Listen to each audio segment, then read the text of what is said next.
Carlos, just give us an idea. It was brought up there that you had teased kind of retirement a little bit. And what was the thought process? Like, how did you go through it to say, no, I've got more in me? I love the sport. It's going to be hard to pull me away. I mean, logically, I got to figure out something else to do, like for a career, because I can't do this forever. But I still got a little bit of time. I still got some fight in me, I think. So, yeah. I mean, it's definitely smart to start thinking about the future. But when you say a couple fights left or one more run, I mean, are we talking imminent? A year, 18 months? I mean, I don't know. I don't know. I'm focused on the next 3 days, bud. And, that I think that will have a lot of bearing on what I do after that. You talk about getting ready for Demian Maia. It presents such a unique set of skills, different than anybody else in the division. Has it been fun preparing for him? Has it been a challenge? What's it been like? It has been a fun challenge, man. He's an amazing grappler. He's very, very good at what he does. He's well-rounded, even though he mainly sticks to his jiu-jitsu. But yeah, it's been fun preparing to like try to solve a puzzle like Demian Maia. What makes him such a challenging grappler? Is it his takedown game? There's a lot of really good grapplers, but sometimes they struggle to even get the fight to the ground. He seems to do that very effectively. Well, yeah, he's got both. Once he hits the ground, he's a straight killer, and he's really improved his grappling over the recent years. Probably since that Anderson Silva fight where he couldn't get to the ground, he's been really, really good at taking it to where he wants it. I know Ricky wasn't able to be in Albuquerque a lot, but what's it like having him to work with that has that style that blends all the different elements of wrestling and jiu-jitsu together, kind of for MMA more than anything? Yeah, it's awesome. His take on it is really cool because he was a jiu-jitsu guy before he learned how to wrestle, and he's a very high-level wrestler. So it's like there's no like, okay, we're wrestling or we're doing jiu-jitsu. It's all blended. It's grappling. It's all branches of the same tree that are all integrated.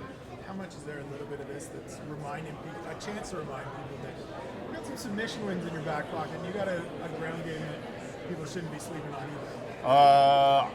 I've been doing jiu-jitsu for a long time. I love jiu-jitsu. It's one of my favorite aspects of the sport, and obviously I'm not gonna get in there and try to go eyeball to eyeball with Demian Maia in a jiu-jitsu exchange. But I think I'm gonna do. I have the skills to create opportunities to do what I want to do and finish the fight.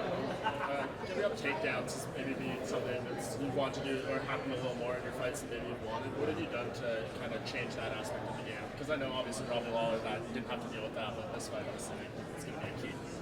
Is that a polite way of saying my takedown defense sucks? I've worked on it quite a bit, and worked on takedown defense, worked on get-ups, worked on a lot of footwork. I think you're going to see different things in this fight. I've made some adjustments, and I think early on in the fight, it's going to frazzle my opponent, and I'm going to be able to kind of take control.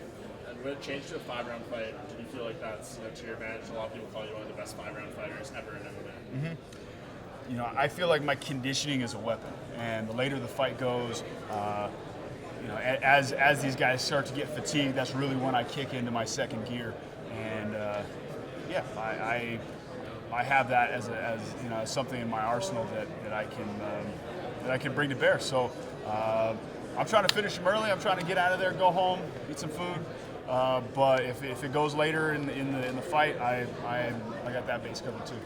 Talked to Brandon Gibson. He said you guys, as camp was starting, had a conversation talking about race cars fine-tuning for each track and it not being about big gains and being about dialing thing in.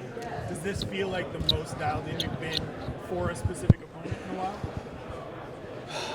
I think it does, and probably because he is so dialed into what he does, we had to really have a skills-heavy training camp.